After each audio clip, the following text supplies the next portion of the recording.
What can we say? Well, this next part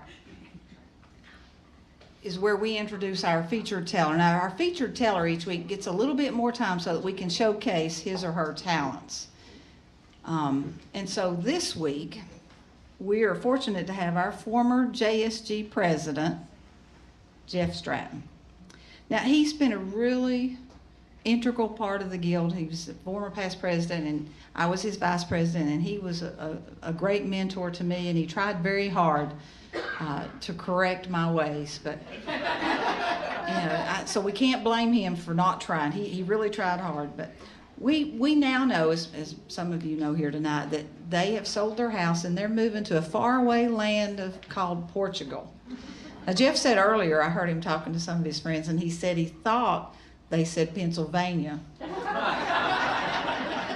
And somehow, that's not where you're going, right, Jolene? No.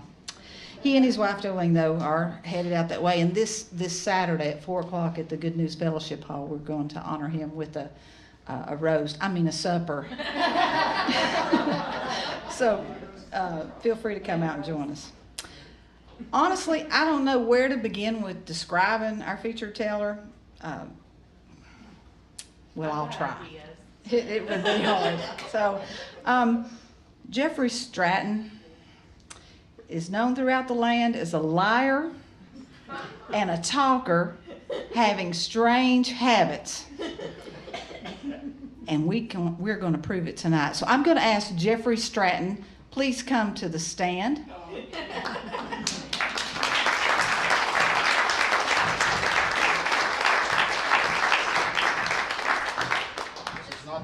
Yes, please have a seat. So, Mr. Former Police Sergeant from Arizona, please state your full name. I swear to tell the truth, the whole truth. That was coming next, but I need to know who you are for the records. Jeffrey Stratton.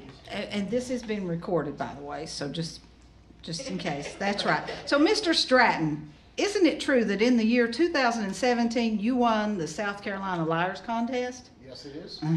So there goes that. Throughout the land is a liar. Got that. All right. And isn't it also true that your lovely wife, Jolene, had a license plate made for you which reads blah, blah, blah. Now remember, you're under oath. Just blah, blah. That's all the state would give you. Okay. I stand corrected. Yes. And in 2015, did you not tour with other members of JSG to Kansas City, known as the Kansas City Road Trip? Yes, I did. Right. And was Miss Judy Butterfly Farlow on that trip with you? Most emphatically, yes. Yes. And was Linda Poland also with you? Linda was. And myself as well? Yes. And they're here in the audience tonight? They are. So far, so good. That's 3 truths in a row. So, Miss Farlow, excuse me just a minute. Miss Farlow, on this trip, did you happen to hear Mr. Stratton discussing various restrooms along the way that he found interesting? I promise you, we did not talk ahead of time. Betty Ann and I did not. But did you not hear him talking about this study about form and fashion of urinals on our road trip?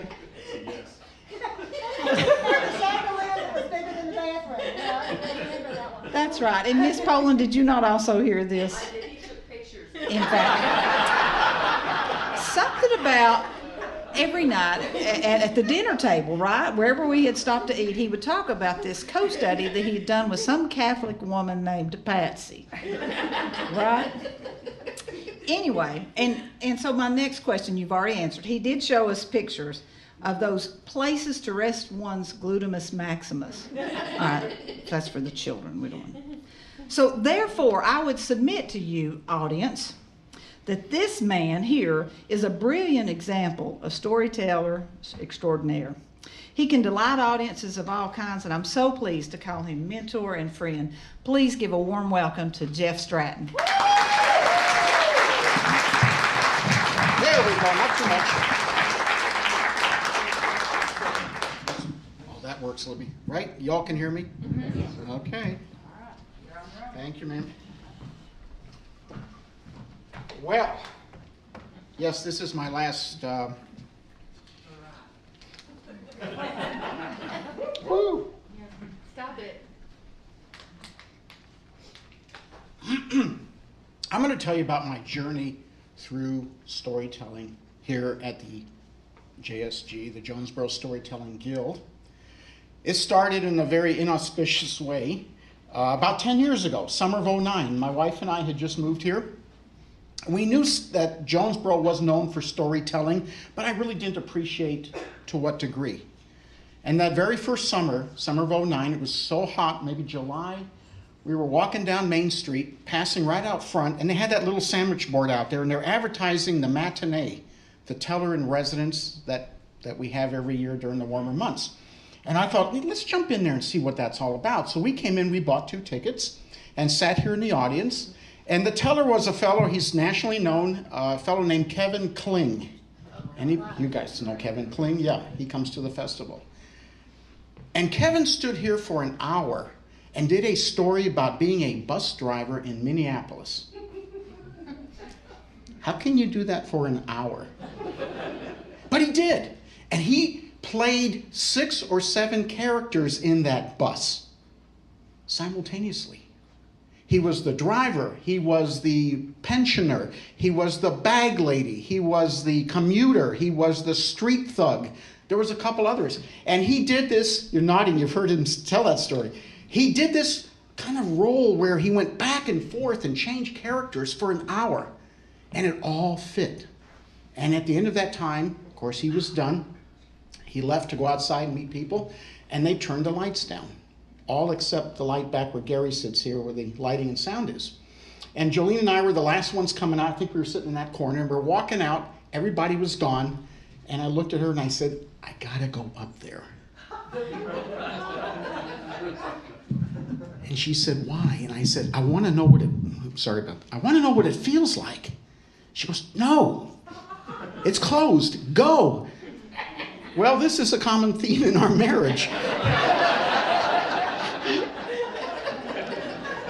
I try and she tries harder to hold me back. And I came up here in the dark that day, and I stood here in the dark, and I just tried to imagine what he felt when he was standing here. And of course, I had nothing but empty seats. But I try to imagine how he did it and what it feels like and how to connect with people. And what he connected with me, I was blown away. And how he does that for an hour. He had no script. There was no teleprompters. He just talked from the heart. And my wife kept saying, get off the stage. We're going to get in trouble. You're going to get us thrown out. And I said, nobody will know. And I stood here for a couple of minutes. You recall, don't you? She's kind of laughing and wincing at the same time. And finally I got off and I walked out. And of course, nobody noticed. And we went out the door. Fast forward a couple of years. I'm sorry to say, but it was a couple of years. I was parking cars for the Kiwanis Club during the festival in October. And that's one of the things Kiwanis does. And I was at the visitor center because that's where they have the problems. There's a lot of issues there with confusion and people and agitation and all that. And they said, oh, you're the ex-cop. Why don't we send you over there and you take care of it? And so I did, and I didn't find it to be a problem compared to the things I've dealt with. This was great. I got to talk to people from all over the world. They say, what, Marcy, 10,000 people come in on an average storytelling weekend? People from all over the world, and you just sit there and you just talk to them, and you have a great time, okay? And I park cars, and I answer questions, and I help people turn their maps this way. Yeah, because Creekside and Courtside, it confuses them. And that's when a woman walked up to me, and I wish she was here tonight, but she's not. And I knew her from Arizona many years ago, but she had retired and moved here before I did. And she walks up, she says, Jeff, she said, I've been watching you talking to people out here. She says, do you know you have the gift of the gab? And I said, yeah, I kind of know that, Cheryl. And she said, you need to go up to something on the hill called Swapping Grounds. Now, for those who don't know, Swapping Grounds is a little event that we put on, this guild puts on right on the hill behind us during the festival. And it's basically like a karaoke. Okay, matter of fact, the guy that runs it all the time is right here in front of me, Dr. Bruce. Okay? And basically, for those days of the festival, it's just a tent with straw bales. People get 10 minutes. Anybody off the street can walk in and tell a story. And we hear some fascinating stories over the years, don't we? From kids to, all kinds of things. It's a wonderful opportunity. And she said, you need to be there. And I said, no, I don't need to. Thank you very much. And I kind of turned away. She walked off, only to come back about 15 minutes later. And she had this little colored little Post-it sticky thing that you put on the walls. And it had written Friday, 9 a.m. And she said, I signed you up. It's true.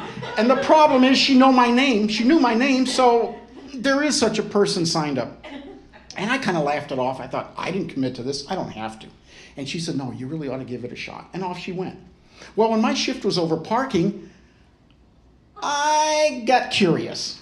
What is this thing she's talking about? So I ran up the hill behind the library and jogged over and went over to here. And I sat in the straw bales and I watched and I listened to several people and I went, oh, I can do that.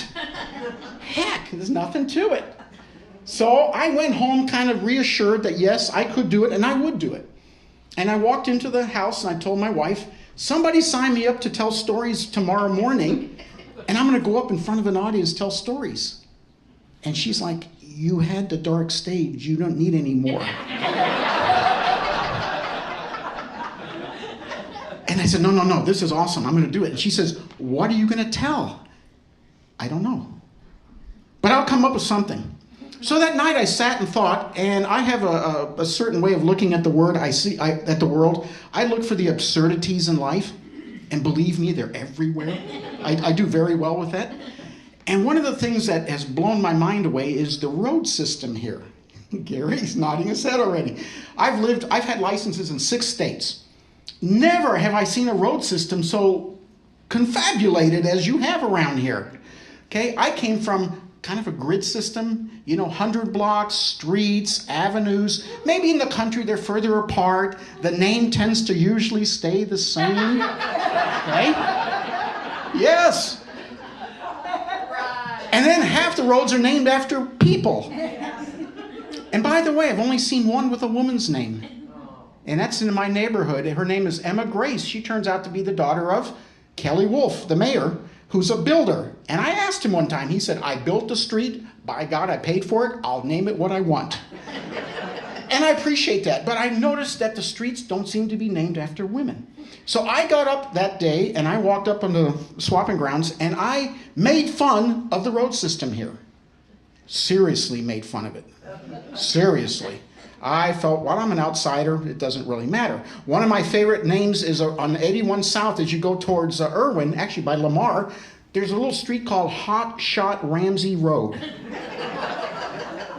Who in the heck is Hot Shot Ramsey? I don't know to this day. There's another one near where we are right now called Bulldog Miller Road.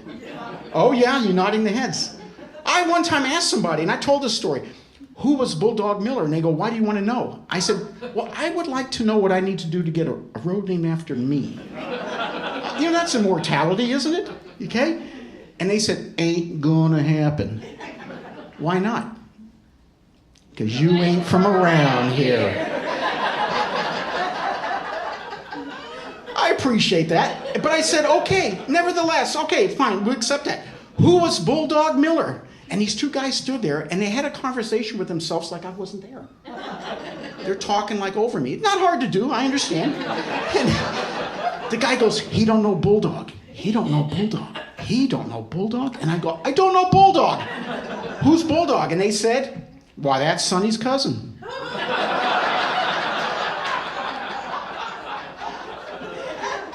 Drop the other shoe. Who's Sonny? He don't know Sonny. Man don't know Sonny. He ain't from around here. And they had this other conversation. And I finally said, who is Sonny? Well, that'd be the football coach over to the high school. Long time ago. And that's it. The road is named after Bulldog because he was the cousin to a former football coach.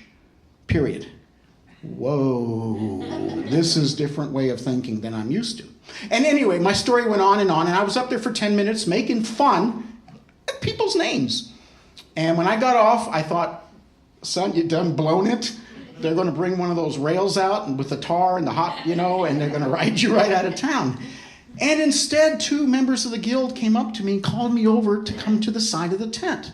And one was Gary Degner, who's standing back here with his arms folded, and the other is Joanne Jones up here. And they said, come here. Have you ever thought of getting into storytelling?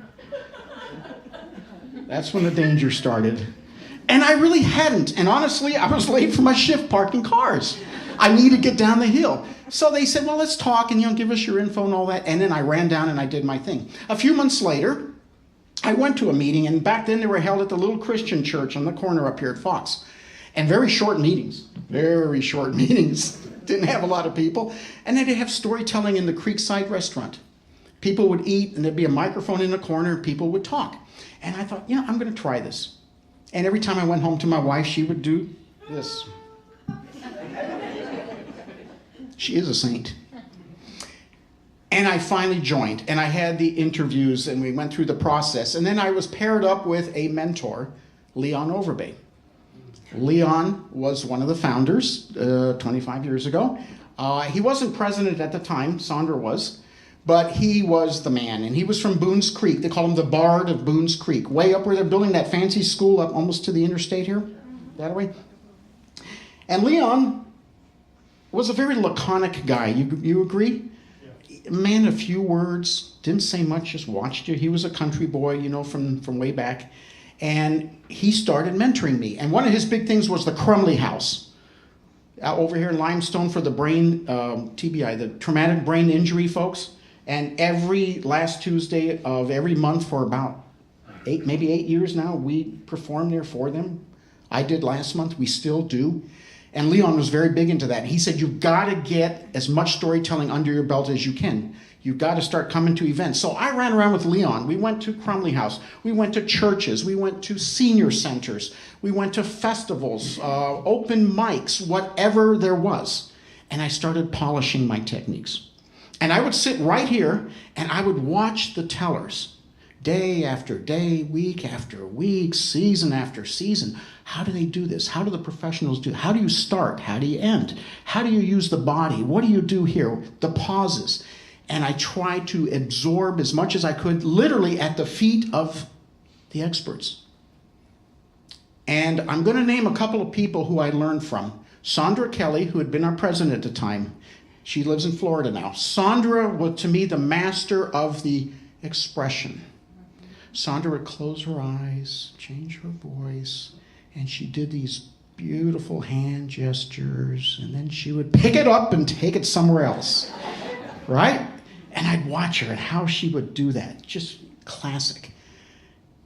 And then there was another person, a red-headed wild child fireball, sitting right here, named Marcy the Entertainer. She would come bounding on this stage full of joy and full of life and full of energy. And it didn't matter what kind of day she had or the world had or anybody had, Marcy was going to entertain you. And by God, you will not doze off when Marcy's up there. I admit I have dozed off a couple of times in the audience for various reasons, but never when Marcy's up. Never. As a matter of fact, Marcy and I paired up for a while and did some interesting tandem telling, and we were doing some things. We called ourselves Shameful and Shameless. She picked Shameless. I let her pick. That made me shameful. Another teller, of course, I learned from was Leon, being my mentor. Leon would send me these little emails after a telling. You want to talk about mentoring process? You hit that one out of the ball field, son. I mean, he didn't discuss technique or anything, just But for every one of those, I'd get a couple that would say, don't ever do that again. That plane sucked. And I'd be on the email at home. Oh, man, that hurt. That hurt. And I tell my wife, Leon's not happy with my telling. What did you do? Oh, I told about a guy who flew a helicopter upside down and went to heaven and ended up at St. Peter. And Leon was like, no. So this was some of the training I got. I also got a lot of training from the tellers in residence that came up here. Reverend Robert Jones. Oh, his baritone voice, his guitar, his ballads, talking about the Detroit scene where he's from and the cultures of Detroit and how he does it. Magnificent. Another one I loved because she covered two, bridged is the word. She bridged two cultures. Carmen Didi. Yeah. Carmen was born in Cuba to a Cuban family. At a young age, her parents moved her to Georgia. And Carmen will sit there and tell a story in both cultures, moving in and out of the languages like you can't believe. Ay, mijita, ¿qué estás haciendo? It's pronounced Decatur, darling. Decatur. Carmen does that. And I just watched how she'd go in and out of the cultures. Another one of my favorites I learned a lot from was the crazy guy. Andy off at Irwin, right? Andy's up there. Incredible stories. He developed Aunt Marguerite. He became Aunt Marguerite. He didn't just tell you. He was the 6'1", 140-pound guy. Yeah, doing this all the time. Aunt Marguerite. And his whistling. He's a world-class whistler. That's something I never picked up, but I admired. Another favorite, you cannot ignore Tim Lowry. Tim Lowry, the man from Somerville, South Carolina, the teacher, who in his teaching, he had groups of kids from the areas of Summerfield and Charleston, South Carolina. And the kids there spoke a dialect called Gullah. Gullah. It's an African, West African dialect that came with the slaves that still exists to this day. And as a teacher, he learned it so that he could teach them. And to see Tim Lowry up here telling a story in Gullah, I mean, you can kind of follow it, but you do follow it, but whoa, how does he do it? And his Christmas, his Dickens stories every Christmas, we always made sure we bought a ticket for Tim Lowry. These are people that you can't help but learn from. I have to tell an anecdote about Tim Lowry. When I was helping park cars one day and all these people were milling about, there was this tall gentleman who was staring at his map looking somewhat confused. And I went, when I say tall, probably 5'8", but summer. Anyway, he looked confused, and I'm a goodwill ambassador, am I not, when I'm working up there? So I went over and I asked him if I could help him, and he said, I'm a little confused. I'm trying to figure out who I want to see next. And I said, well, we've got all kinds of tellers. He says, yeah, but I can only see so many at a time. And I said, well, if you have nothing else, if there's nothing else you do, go see Tim Lowry. And let me tell you why. And he stopped and he nodded and he says, really? So I'm telling him this and that, what I told you. And I said, don't worry about the others. See Tim Lowry. He's going to be the next Donald Davis, as far as I'm concerned. And this older tall man looked down at me and he said, well, I appreciate it. He said, but I've been listening to my son tell stories for all his life. I think this time I'd like to hear someone else. Can you imagine if I had said, don't go see that Tim Lowry guy, you can do better. I mean, I don't, but can you imagine had I? Out of 10,000 people in this town at that moment, I had to speak to him.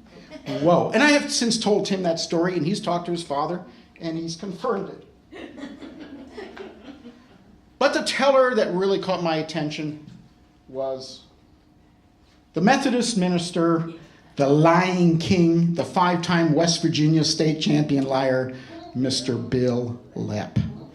Bill gets up here, does that kind of, he's got the hat down like this, the Jeff Foxworthy thing, and he rocks back and forth, and he just kind of spins the tale, doesn't he? And I have watched Bill, and I have talked to Bill, and I've gone to his workshops, and I've bought his CDs, and I've watched him on YouTube, and I've emulated him in all kinds of ways that I can, as best as I can. And I have figured out that Bill tells a story like people fish. He baits the hook with a little bit of truth,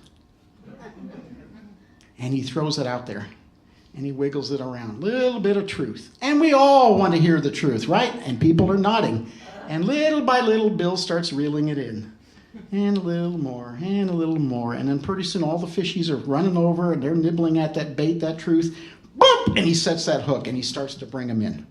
Once in a while, Bill would actually loosen it up and let you back out a little. And then he'll bring you back in. Let you back out and bring you back in. He turns the believable into unbelievable. He turns the unbelievable into into believable. And he does it so easily. So easily. And you know what's fascinating? You all, me too, sitting in the audience, you know he's going to lie to you. That's what he's known for. And yet people are sitting there going, give me more, give me more. They want to figure out where the lie begins and the truth ends. And of course, Bill stacks it up and on and on. Well, one night I was up here telling a story about one of my days in the police department in Tucson, in my early days, mid-70s, when I was assigned to fly in the helicopter. I don't do heights. A tall ladder gives me the willies. A tall ladder, I get very scared. And they said, for 2 weeks, you got to be the observer because somebody's off. And they assigned me to our, we call it the air unit, the helicopter. And it was flown by the two meanest guys you would ever want to meet. This was 75. These guys were ex-Vietnam combat helicopter pilot veterans. And their nicknames were Mad Dog and Psycho. I told that story. I'm sure somebody's heard it. And they flew like that. I mean, and this was those little 1950 bubble helicopters like on MASH that we had. You put your foot, you felt like you'd fallen through. There was a glass and no doors and strapped in, and they go, brrr, brrr, and you watch your vomit go ahead of you. Terrible experience. 2 weeks of that with Psycho and Mad Dog. And they hated each other, and they hated the department, and they hated their wives. They each had married each other's ex-wife, or their exes. It was not good. And I'm stuck in the middle, a brand new guy, still a rookie, and I'm going, oh my God, I got to do 25 years? This is terrible.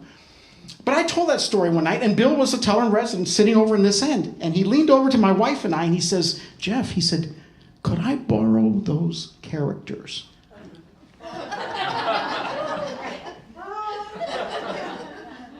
How do you say yes? Yes. Yes. And he got up here and he told one of his stories about changing tires on an airplane at 34,000 feet. The spare tire that he had to change, he had to climb out. And it was being flown by Psycho and Mad Dog. He tells it quite a bit. Awesome story. We drove home that night. My wife was driving, and I'm just going, Bill Lepp took my characters. Bill Lepp, oh man, he can copyright him. I don't care, whoa. And we pulled up to my driveway. Those of you who've been to my house, my driveway is about 300 feet. My former driveway, we just sold. I have to understand that. It's about 300 feet long. And she dropped me off at the front, and she said, I want you to walk in. I said, why? She said, because we only have a 2-car garage. I said, yeah, your car and my car. She said, sweetie, she said, right now your head will not fit in a 2-car garage.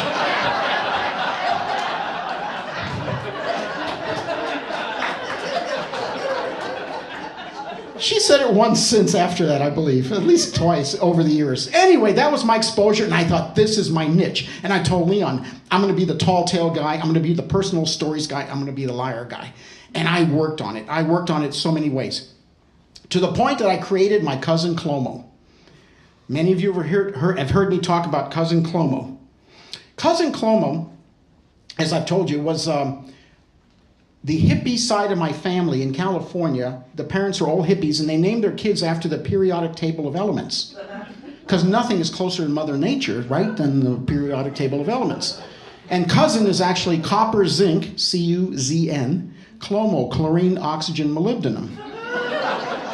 Clomo. And I tell a lot of Cousin Clomo stories. The one about... oh my gosh, mowing the hay, cutting the hay, catching on fire, getting tattooed because he didn't like needles, making the shark's milk cheese, the hammerhead Havarti and the great white Gouda, and on and on and on. Those are Cousin Clomo stories, but actually, it's me. It's my alter ego. Cousin Clomo either has done stuff that I do not want to admit to, or Cousin Clomo is thinking of doing stuff that I dare not do. Cousin Clomo has been my alter ego for a number of years. Hold on, lost my thought here. To the point that when I went to the lying contest, that we did in Haygood Mills, South Carolina, I didn't tell that, but I told a story about fishing in Arizona in the dry riverbeds and catching fish that don't have gills. They develop lungs because they can't live in water. It won me the championship, and I was blown away. And by the way, 3 of us, the top 3 places, the winners of that liars contest in South Carolina, we had competitors from North Carolina, South Carolina, Tennessee. The top 3 were all from Jonesborough, Tennessee. What does that say? Yeah. Marcy was one of them. Tony Marr, who's not here tonight, he has won several liars contests. He's quite a good liar. And of course I did. And we had one before that, Amy Yeary Holmes. By the way, Amy's a minister. So's Tony. So's Bill Lepp. You tell me. Do you remember when Amy won one and she came in with a glass jar full of dried bull manure? And that was the prize? I sat here, I was so envious. I mean, yeah, I could have gone home and put some in a jar, but it's not the same. She held that up and I was like, dang, I got to do that someday. Now, 2 things happened when I won that day. As I was walking across the parking lot to call home to tell my wife, it's a 3-hour drive, and I was going to tell her, can you believe it? She did not believe me. And I had to give the phone to the fellow with me from church that we all know, and he had to tell her like 4 times, and I could hear him saying, no, he did not put me up to this. No, honey, it really had happened. Your husband is a champion liar. No. And she's going, yeah, right, whatever. And it took a while to convince her until I brought home the blue ribbon and the Facebook and all that. But then my brother, I have a brother I compete with, and he put me in my place. He said, well, that's nice. We're on the phone, and he said, thank God her mother died years ago. So she doesn't have to see her oldest son celebrated as a champion liar.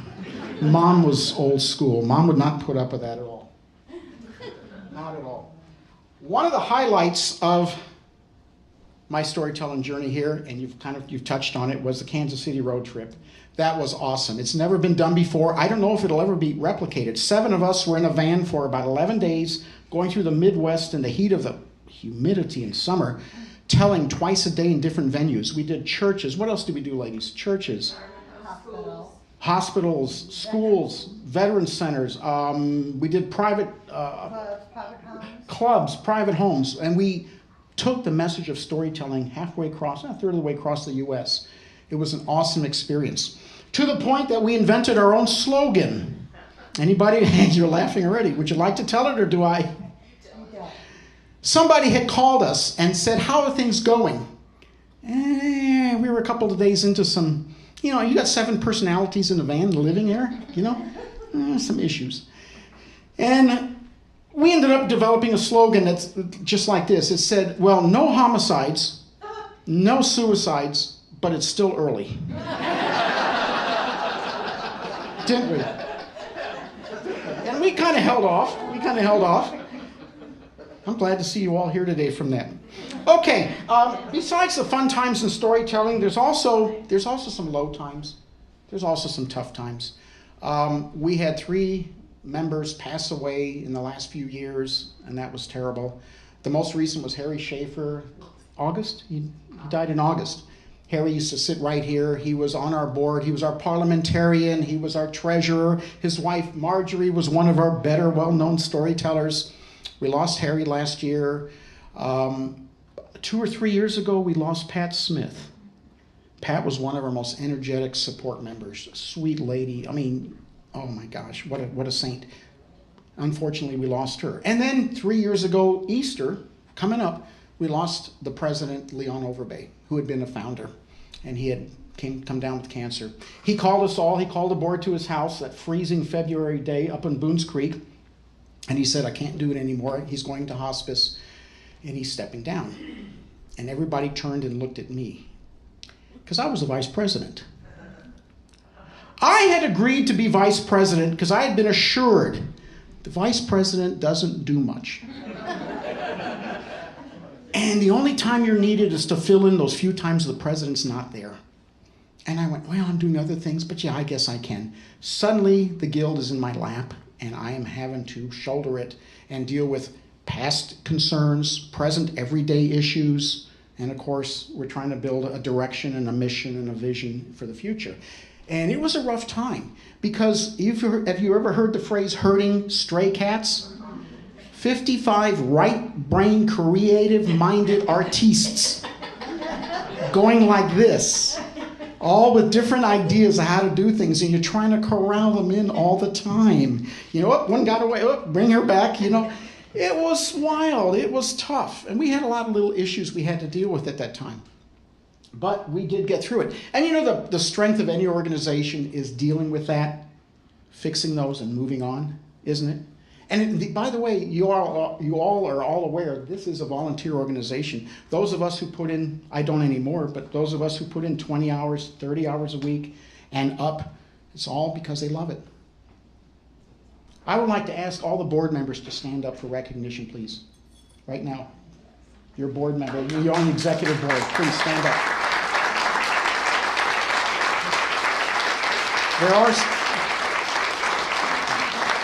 Stay. There are several more. Joanne is too, but she's just, hand up, we'll count Joanne. How about committee members? Please stand up. Who's on our committees? Anybody that's in the committee that does committee work. We have a bunch. How about event members, folks who do events? How about those who work behind the scenes every week and you never know or hear it? We have two of them right here. Maggie isn't here tonight. We have Gary and Sandy. These are the people. These are the people that make it happen. And this is why this guild is like no guild in the world, we're told. Not in America, not anywhere in the world. As small as this room and this stage is, this is the epicenter. And we've had tellers from all over the world come on this stage over the last 20 years and tell us nothing like this exists anywhere else to this degree. It's phenomenal. With any endeavor, any worthwhile endeavor, comes the learning. If you don't learn from something, I feel it's a wasted effort. I learned several things, and I am winding down here. Number one, storytelling is alive. Storytelling is here. Storytelling is strong. Storytelling is durable. It is not a dying tradition. It is enduring. You are evidence of that. Number two, for every one person that yearns to be a storyteller, there are 50 that just want to hear. They want to listen. They want to connect like you all are doing. And hopefully with time and patience and maybe some help, some of you all will one day turn around and walk right up in here. We would love to see it and become storytellers. You all have unique stories. It's just a matter of getting over that little hurdle about getting in front of people, and it's not so bad. I kind of enjoy it if you haven't noticed. Storytelling has value. Any teller that's been up here, when you look in people's faces and you look at the reactions and you hear the conversation outside afterwards, that's connecting. That's value. You can't buy it. That's value. And I learned that.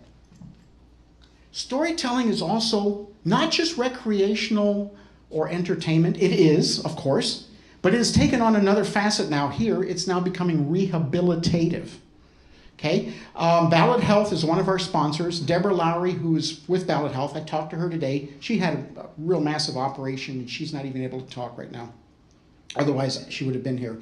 But Ballot Health has been sponsoring this guild for just under a year. April, I believe, is a year. Twice a week, we have tellers that go to Franklin Woods Hospital, and we tell stories to patients to lessen their anxieties, to lessen their pain, to lessen their boredom. Some are just bored, they're sitting there. And we tell stories, and our job is to lessen all those, and they're actually able to measure it. It's now becoming quantified. And this is something that's been going on, Alabama is the only other place, Birmingham, that I've heard of. It is a new facet of storytelling that is taking off, more than just sitting around entertaining. Now, when I say lessen people's anxieties, I'm going to give you a quick story where I went the other way. I kind of drove off the on-ramp one day with a story. I was in a room with a lady in the surgical section, had a massive operation. She looked terrible. She was in bad pain, elderly lady. Her husband was there, and he said, she can't talk, but I think she would like to hear a story. So I told a story, and I could see from her face she was in terrible pain. And we have a little pain chart we asked them to point to at the beginning. And she was like up there like an 8 or 9, which is almost unbearable is what it says. And I decided she needed a funny story, a happy story. And I told a few. And the more I told, the more I saw the pain coming out of her face, and she started laughing, and she was nodding, and then I hit her with a zinger, and she sat up laughing so hard that all the tubes popped out of her. I mean, wires and tubes and leads coming out from underneath the covers in her arm. And it's like, it sounded like a smoke detector, you know. And she and her husband and I are all going, what? What? And the door burst open and a SWAT team of nurses came in. And they're like vaulting over the furniture and they're jumping in, they're elbowing you out of the way. I mean, they had everything but the Uzis, you know? And they're putting her, what happened here? And they're putting her back in and they're readjusting monitors. And there's this little rolling, I don't know, it's a rolling device that has the monitors in it. And they're reworking this. What in the hell happened here? And the three of us are going, we don't know. And her husband said, well, my wife was laughing real hard at something he said. And she turned to me and she said, quit telling those kind of stories. Well, that's hard for me not to do. And then she turned to her and said, and quit laughing at them. And the husband's just nodding his head. We worked out a compromise. They plugged her back in. She did not pass away. It was good. They moved the whole rack much closer so the tubes now are, how do you say, they're not as tight, and it would allow her to lean forward and laugh. I documented that on my daily log that day just to cover myself. I really did. I was so worried about that. Okay? But that's part of the rehabilitative. It really is. Anyway, I'm running out of time, and got to close the circle, guys. I'm going to call my wife up.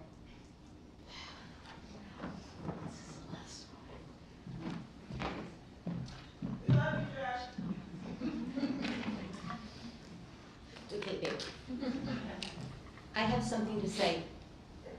I'm going to butcher Portuguese, but and I not memorize this, but this is for you all. Obrigada, señoras. Nos guiamos aquí cerca de años. Aquellos años fueron maravillosos, mas otra aventura da vida chama. Entrava para Portugal, nos vamos. Obrigada pela sua amizade. Você está em nossos corações. You're in our hearts. You're in our hearts. God bless you. Obrigada.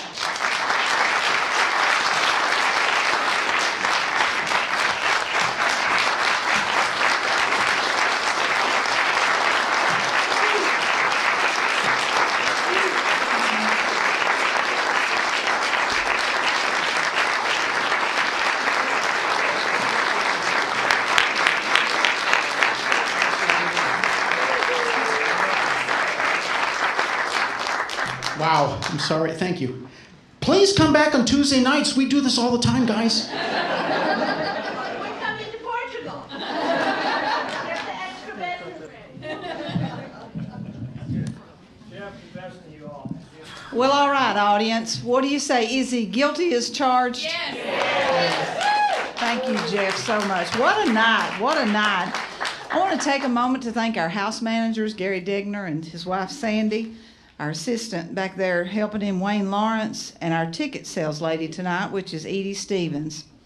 And as our tellers leave for the evening, they're going to go and meet in the lobby so you can chat with them a bit. Let's put our hands together and let them know just how much we enjoyed him. Bill White, Betty Ann Paloha, Judy Butterfly Farlow, and Jeff Stratton. Woo! Like Jeff said, we're here most every Tuesday night. If you're not for sure, if the weather's uncertain or whatever, check Facebook.